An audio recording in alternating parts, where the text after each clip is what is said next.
Nos opone para AVP, nós temos que conseguir o recorte de 25% arriba ao salário de parlamentário, não mais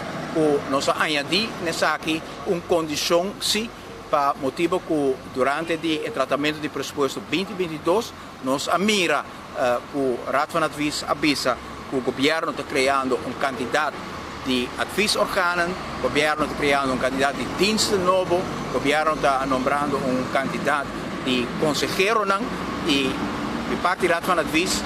mostra que o governo su gasto sobre com mais de 140 milhões de florins e na nota mira Kiko tá é valor agregado de toda diensten aqui, de toda adviesorganen, de todo órgão aqui, por motivo aí nós avisa que o 25% que nós está entregando como parlamentário, mas vai especificamente para a organização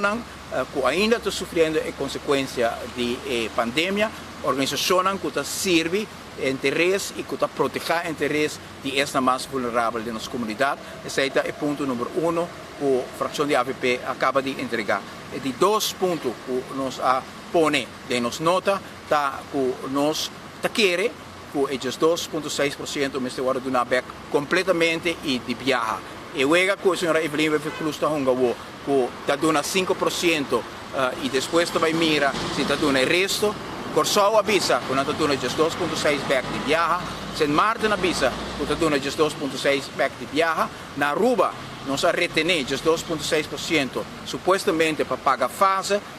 a stop. Caso ano acaba e ainda está reteniendo esses 2,6 e a que vai prolongar, porque você pensa que vai dar back, mas praticamente o qual a senhora Evelyn Weverkrust também o parlamento está prolongar o recorte com 7,5% para término que não sabe que dia vai terminar. E nota justo, se você mira o pressuposto que o governo mês apresentar 2022 com 140 milhões de florins extra, não há AVP tabisa, Raad van Advies tabisa, extra de gasto que não por guarda justificar, então ainda queda prejudicar maestros de escola, polícia, brandweer, douane, gente que trabalha em todo tipo de departamento de governo e pior ainda, de 3 pontos.